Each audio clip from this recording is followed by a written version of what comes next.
हमारे सभी सुनने वालों को प्रणाम करता हूँ। हम अपने एक व्याख्यान में आपको तीसरी आँख खोलने की एक आसान विधि के संबंध में बता चुके हैं। जो भी साधक तीसरी आँख जागृत करने के संबंध में प्रयोग करते रहे हैं, उनके मन में यह जिज्ञासा उठना स्वाभाविक है कि तीसरी आँख खुलने पर क्या क्या दिखाई देता है। साधारणतः प्रत्येक व्यक्ति के स्वभाव में कुछ भिन्नताएं होती हैं, जिससे हमारे अनुभव भी पृथक पृथक हो सकते हैं। किंतु कुछ अनुभव लगभग सभी साधकों को एक समान होंगे। सर्वप्रथम हमारी संवेदनशीलता में काफ़ी वृद्धि हो जाती है। हम जब भी बाहर के जगत को देखते हैं तो अधिक संवेदनशील हो जाते हैं। बाहरी संसार की बहुत छोटी छोटी सी घटनाएं भी हमें काफ़ी स्पष्ट दिखने लगती हैं। ऐसा नहीं कि पहले घटनाएं नहीं घटती थीं, किंतु पहले हमारे पास कम संवेदनशीलता थी, इसलिए हम इन घटनाओं को अनुभव नहीं कर पाते थे। तीसरी आँख के स्पंदित होते ही हमें सत्य दिखाई देना आरंभ होता है। आप कहेंगे कि तीसरी आँख खुलने के पहले क्या हम सत्य नहीं देखते? तो आपको कहना चाहूँगा कि इन दो आँखों से हम कभी भी पूर्ण सत्य नहीं देख सकते। पूर्ण सत्य तो बहुत दूर, एक साधारण सी वस्तु भी हम इन आँखों से कभी भी पूरी तरह नहीं देखते हैं। केवल किसी वस्तु का एक हिस्सा ही हमें दिखाई देता है, जो कि पूर्ण सत्य नहीं होता। उदाहरण के लिए हम लगभग रोज सूर्य, चंद्रमा और तारों को अपनी आँखों से देखते हैं, किंतु क्या उनका वास्तविक आकार हमारे साधारण नेत्र देख सकते हैं? कभी नहीं।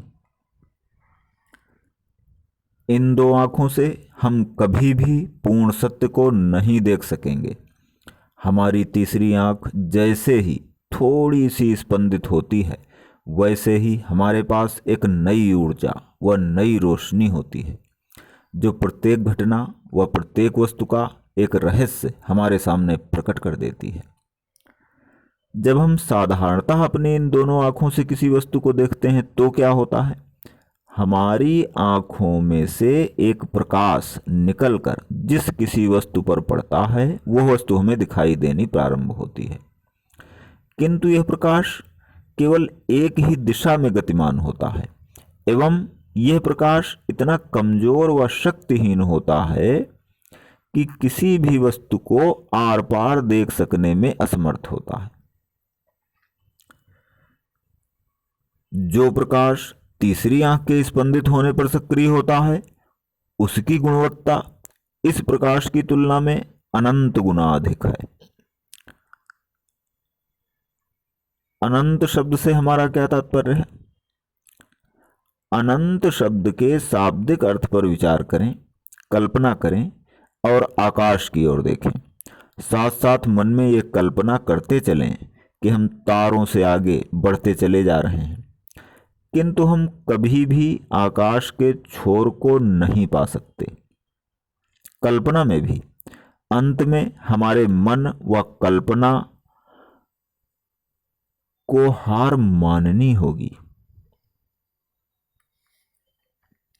हमारे ये साधारण नेत्र व हमारा ये साधारण मन अनंत को देखने व समझने में असमर्थ है।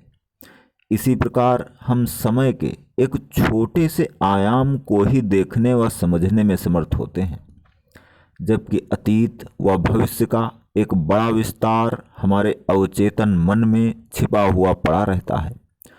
उसे हम इस साधारण मन व साधारण नेत्रों से देखने व समझ पाने में असमर्थ रहते हैं। हमने भगवान शिव के मस्तक में चंद्रमा के प्रतीक के रूप में क्यों विराजित किया है? इसके पीछे भी गहरा आध्यात्मिक रहस्य है।